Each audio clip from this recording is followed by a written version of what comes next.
म्हणून आडवं होऊन त्यांनी एक तोंडात मारले होते रे. आणि दुसऱ्या दिवशी बघा बरं ते दांडे तेजाला बोलून त्याच्या 100 तोंडात हाणायला पाहिजे होता.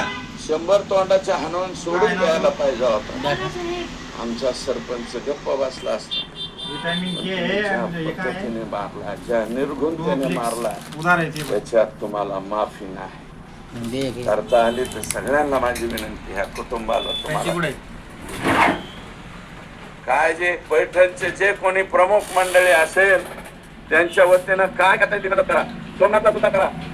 सोमनाथ सुद्धा त्याला नाव विचारा बरं बारीक आवाजात. शिकणार लेकर होत. त्याला नाव विचारा बारीक आवाजात. अरे शेवटी आपण एक कुणी उठतं म्हणतं हे समाजाचा मोर्चा, मोबाईल नंबर विचारा. वगैरे मोर्चे नाही, मोबाईल सगळ्या नंबर मोर्चे सगळे समाजाचे माणसं बसते. म्हणून मला मुद्दे भटकायसाठी मनोज दादा या मुद्द्यावरून मुद्दे भटकावण्यासाठी कधी कलाकार आणले जातात. मध्येच मी नाही बोलणार, परंतु दीपक भाऊ केदार बोलले. असे काही लोक ज्यांच्या प्रिपेअर कार्ड मधलं चार्जिंग संपलं की लगेच चार्जिंग केलं की कोणीकडे बोलायला सुरू करते.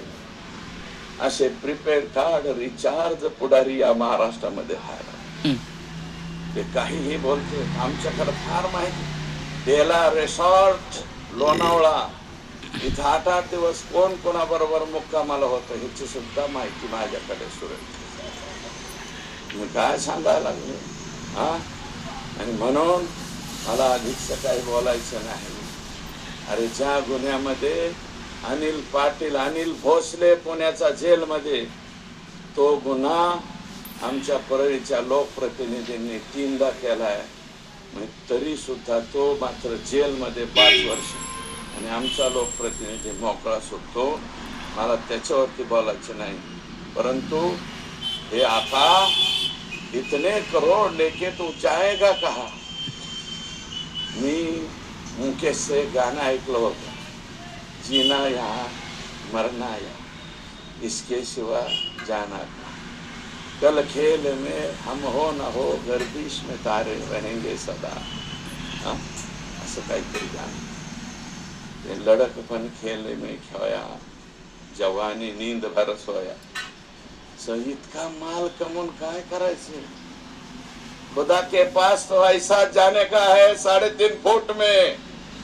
3.5 फुटाच्या पेक्षा लय पैशावाला आहे म्हणून 50 फुटाचं मड रचलेलं बघितलंय का कोणी.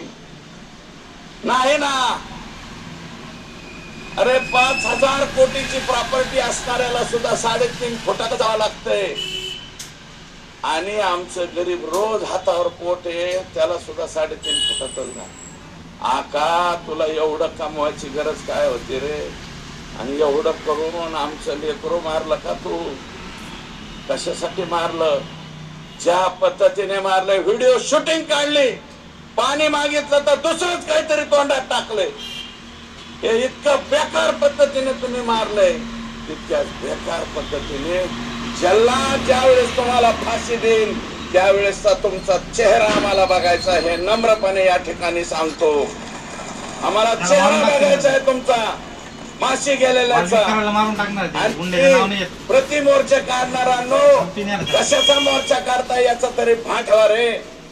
कशासाठी मोर्चा काढताय, कोणासाठी मोर्चा काढताय, कोणासाठी निवेदन देताय याचं भान ठेवा.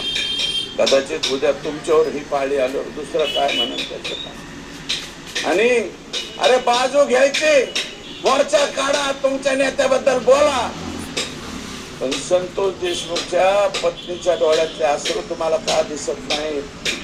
संतोषच्या मुलीच्या डोळ्यातले अश्रू तुम्हाला का दिसत नाहीत. त्याच्या भावाच्या डोळ्यातले अश्रू तुम्हाला का दिसत नाहीत. त्याच्या मुलाच्या डोळ्यातले पाणी का दिसत नाही. त्याच्या भाऊजाईच्या डोळ्यातलं पाणी का दिसत नाही. म्हणून माझी विनंती, जनतेमध्ये आज जो हा राग आहे, रोष आहे, हा राग आणि रोष जोपर्यंत द्रौपदी मुर्मू मॅडम